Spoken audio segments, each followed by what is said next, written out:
Hi! In front of me is Vivo V23 and today I would like to show you how you can download and apply iOS Launcher on this Vivo.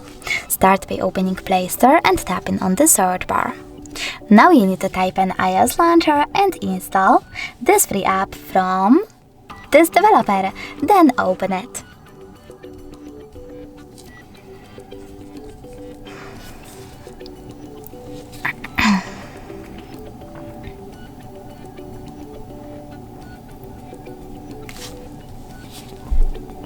Now wait for the pop-ups to show up, and when they do, choose while using the app and allow in all of them. Then click on Home button, choose Settings and click on Apps over here. Then select Default Apps and finally click on Home app. Now you need to set up iOS Launcher by clicking on it and choosing Got it. As you can see, Apple layout was applied successfully on my Vivo. You can always switch between your layouts though by going into default Home app settings and choosing Home screen or iOS Launcher.